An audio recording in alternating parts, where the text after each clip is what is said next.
Today's story is about how a guy in a cold region of Canada managed to make $136,000 out of thin air. He went to a place with no internet, no ads, and no noise, where the sun barely rises in winter and silence sounds louder than words. He was 28 with no business idea, no team, and no plan. A year later, his project made $136,000. He didn't manufacture anything. He simply pressed record and started listening. Tom was 28 years old when he finally admitted to himself that he was stuck. Not dramatically unhappy, but slowly dissolving. His work in the digital world paid well enough, yet every day felt identical. Endless tabs open, constant notifications, meetings that blended into one another. Weeks passed where the loudest things in his life were notification sounds and keyboard clicks. At some point, he realized he couldn't remember the last time he had truly listened to the world around him. Without a long-term plan, Tom sold almost everything that didn't fit into a backpack. He kept his laptop, a few clothes, and an old portable audio recorder he had once bought out of curiosity. He booked a ticket to Canada on impulse. Nunavut, a region that looked like blank space on the map, drew him in precisely because it promised nothing. He planned to stay a few months. Instead, he remained for nearly half a year.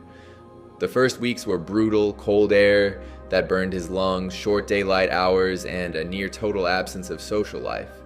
But to cope, Tom started walking 10 to 15 kilometers a day, sometimes more. He walked without headphones, without music, just listening. Somewhere during those long walks, he realized something had shifted. Here, sound wasn't background noise. Every sound mattered. Every sound stood alone. Before sound became his focus, Tom had to relearn how to live. Life in Nunavut followed a different rhythm.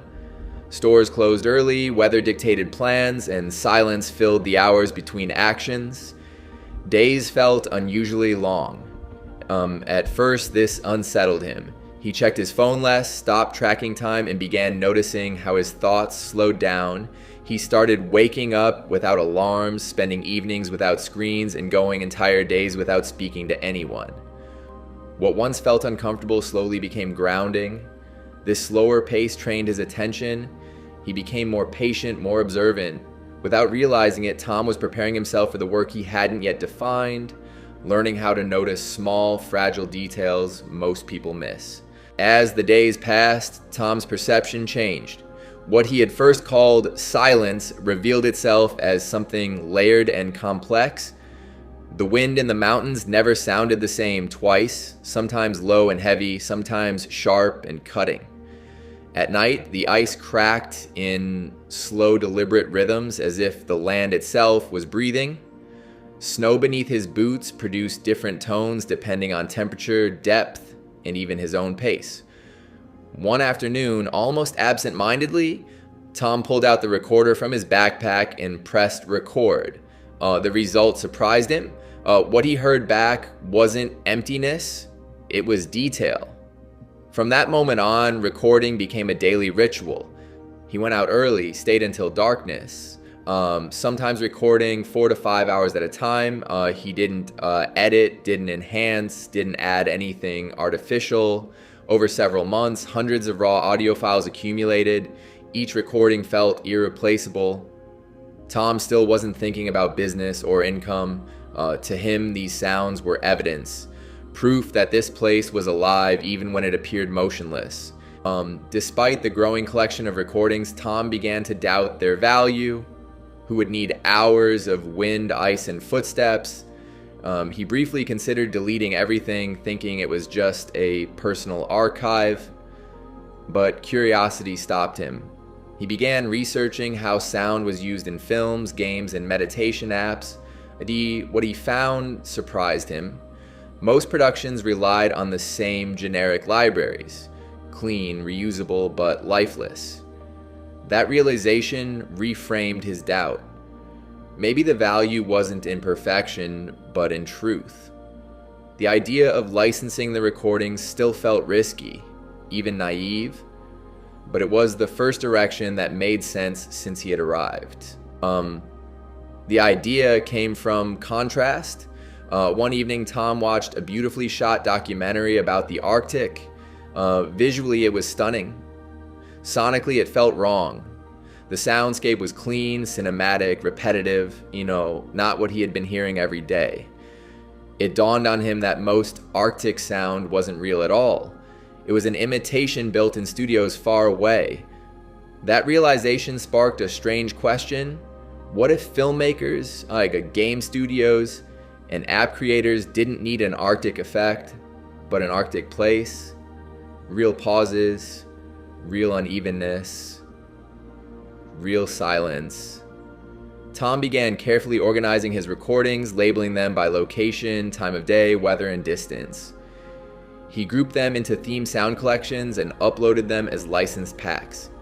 He priced them higher than average, around $49. He fully expecting little interest. Instead, the first buyers appeared quickly. Film sound designers, indie game developers, meditation and sleep app creators. They weren't looking for dramatic sound, they were looking for authenticity, something that didn't announce itself, but quietly shaped the experience. Sales never exploded, they accumulated. A few purchases a week became daily downloads. Tom didn't advertise, didn't run campaigns, didn't build a brand. People found his work because there was almost nothing else like it. Over the course of a year, total downloads reached 2,700, while the average price remained around $49. When he finally reviewed the numbers, the total came to $136,000 in revenue. Expenses were limited to recording equipment, travel, and basic living costs in the north. Support emails took no more than 1 to 2 hours a week.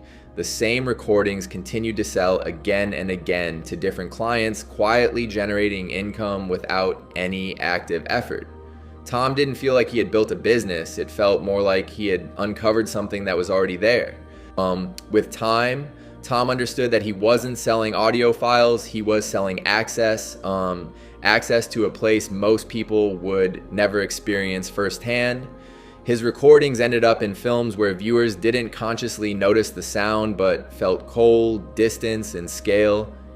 In meditation apps where silence helped people sleep. In games where worlds felt real because they weren't filled with constant noise. He chose not to scale, automate, or outsource the work. For him, the value wasn't in growth but in precision. Nunavut hadn't given him inspiration in the traditional sense. It gave him an asset created from attention, patience, and silence. Sometimes to build something truly valuable, you have to go where almost nothing happens and listen longer than anyone else. At the very end of this story, what interests me most isn't the amount of money or even how rare the idea was.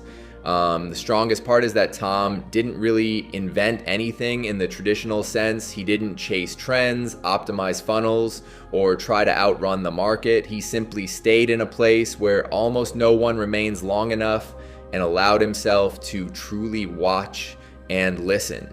This story is a reminder that value is often created not from speed, scale, or noise, but from presence, like from the ability to notice what others pass by. Sometimes the most powerful asset is attention multiplied by rarity and patience.